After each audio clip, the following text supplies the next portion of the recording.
கடன் தீர்றதுக்கு எளிமையான வழிமுறைகள் இருக்கா? கடுமையான கடன் எனக்கு இருக்கு, அது தீரணும் அப்படின்னு நினைக்கக்கூடிய மக்களுக்கு எளிய வழிமுறையில அந்த கடனை தீர்க்க சொல்லுங்க. நார்மலாக பார்த்தீங்கன்னா வீட்டில் இருந்துக்கிட்டு செய்கிறதுக்கு ஒரு 4-5 டிப்ஸ் இருக்குது.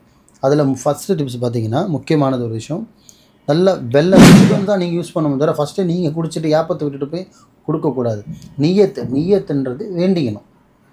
கடன் எது பண்ணாலும் எந்த ஒரு பரிகாரம் உணவு மாதிரி 50% காரமாக இருக்கிற மாதிரி உணவை செஞ்சு அதுவும் அதே மாதிரி 5 நாளைக்கு உங்களால் முடிஞ்ச அளவுக்கு ரொம்ப சாப்பாடுக்கு வறுமைக்கு கீழ்கோட்டில் இருக்கிறவங்களுக்கு, அது ஆணுக்கோ பெண்ணுக்கோ முதியோருக்கோ குழந்தைங்களுக்கோ உங்கள் இஷ்டம்.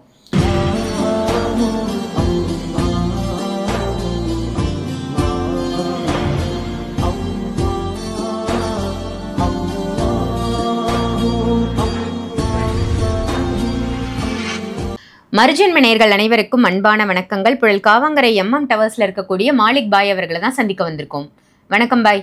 வணக்கம்மா பாய், இன்னைக்கான டாபிக், நீங்க பணம் சேர்றது எப்படி அப்படின்னு நிறைய விஷயங்கள் நமக்கு சொல்லியிருக்கீங்க. அந்த மாதிரி கடன் தீர்றதுக்கு எளிமையான வழிமுறைகள் இருக்கா? கடுமையான கடன் எனக்கு இருக்கு, அது தீரணும் அப்படின்னு நினைக்கக்கூடிய மக்களுக்கு எளிய வழிமுறையில அந்த கடனை தீர்க்க சொல்லுங்களேன். ஆக்சுவலி நிறைய டிப்ஸ் சொல்லியிருக்கேன் கடன் தீர்றதுக்கு. மைத்திரியம் அந்த மாதிரி நிறைய விஷயம்லாம் நிறைய பேசியிருக்கோம். அதில் பார்த்தீங்கன்னா வீட்டில் இருந்துக்கிட்டே செல்ஃபாக நீங்கள் செஞ்சு நீங்கள் செல்ஃபாக வாங்கின கடத்தை தீர்க்க முடியாத ஒரு சூழ்நிலையில் இருக்கீங்க அப்படின்னும்போது ஈஸியான ஒரு மெத்தடில் எதனா ஒரு பரிகாரம் பண்ணி அந்த சுமையை கொஞ்சம் குறைக்கலாம். போய் அதுக்கு எதனா வழி இருக்கான்னு கேட்டால், இப்போ என்கிட்ட தகடு மூலியமாக பண்ணுறது, மந்திரிக்கிறது, இது பண்ணுறது நிறைய இருக்குது. இதுவும் பண்ணுறதுக்கு அந்தளவுக்கு வசதியில் போய் வரத்துக்கு டைமும் இல்லை வரவும் முடியல.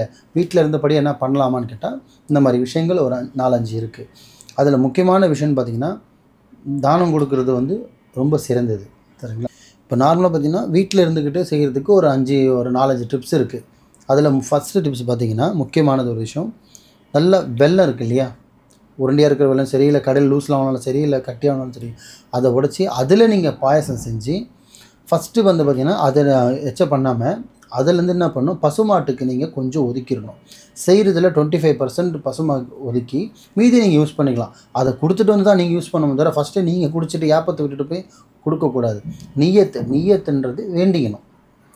கடன் எது பண்ணாலும் எந்த ஒரு பரிகாரம் பண்ணாலும் சரி, பண்ணுறதுக்கு முன்னாடி எண்ணங்கள் சுத்தமாக வச்சுக்கிட்டு, இந்த நம்ம பண்ணுற பரிகாரம் இந்த விஷயத்துக்காக பண்ணுறேன், இது நல்லபடியாக முடியணுன்ற ஒரு எண்ணத்தோடு நீங்கள் பண்ணிங்கனாலே முடிஞ்சிடும். அந்த மாதிரி நல்ல எண்ணத்தோடு அந்த பாயசம் சுத்தமாக செஞ்சு நல்லா பாலை வச்சு இந்த வெள்ளத்தை போட்டு செஞ்சு நீங்கள் எடுத்து வச்சுக்கிட்டு மீதி அந்த பசுமாட்டுக்கு கொடுத்துட்டு வந்ததுக்கப்புறம் நீங்கள் அதை குடிக்கலாம். அந்த மாதிரி பார்த்திங்கன்னா கரெக்டாக 5 நாள் பண்ணணும். எத்தனை நாள் பண்ணணும்? 5 நாள் பண்ணணும். இது ஒன்று. ரெண்டாவது ஒன்று, உணவு கொடுக்கறது. இப்போ நீங்கள் போய் கடையில் போய்ட்டு பிரியாணி வாங்கி கொடுக்குறதோ, பிரிஞ்சி வாங்கி கொடுக்குறதோ, அன்னதானம் சாப்பாடு வாங்கி கொடுக்குறதெல்லாம் இருக்கக்கூடாது.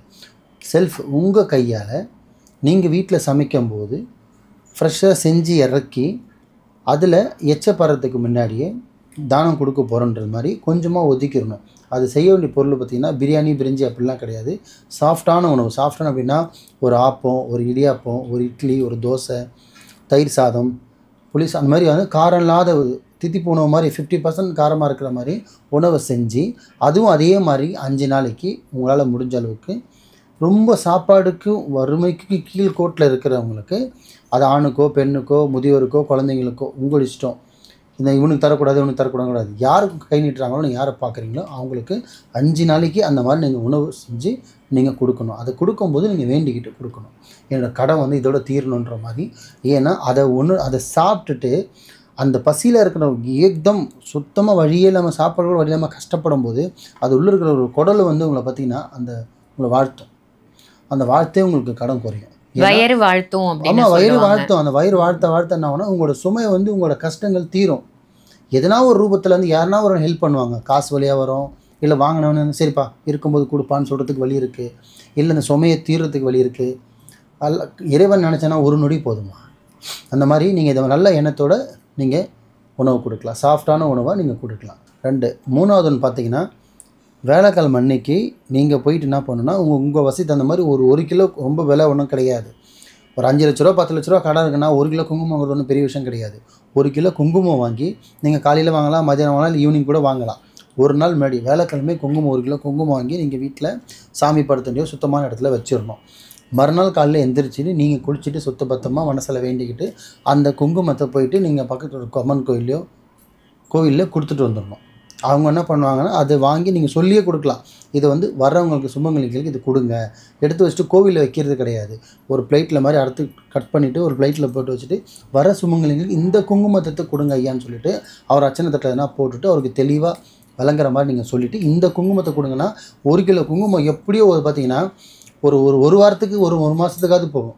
சின்ன கோவிலாக இருந்தால் 1 மாதத்துக்கு போகும். நல்லா ஃபேமஸான கோவில் இருந்தால் டக்குன்னு காலி ஆகிடும், நிறைய பேர் கூட்டம் வரும். அந்த மாதிரி அந்த சுமைகளை அந்த குங்குமத்தை வைக்க உங்களோட சுமைகள் 100% குறையும். ஏன்னா வரவங்களும் பார்த்திங்கன்னா ஒருத்தருக்கும் ஒரு பிரச்சனை இருப்பாங்க. சில பேர் புதுசாக கல்யாணம் ஆனவங்க இருப்பாங்க, சில ப்ராப்ளத்தில் இருப்பாங்க. அந்த மாதிரி இருக்கும்போது ஒரு சுமங்கலிக்கு நீங்கள் எப்படி ஒரு நோட்டீஸ் வைக்க வரவங்களுக்கே பார்த்திங்கன்னா குங்குமம் வைக்கிறது தான் நம்ம தமிழோட பண்பாடு.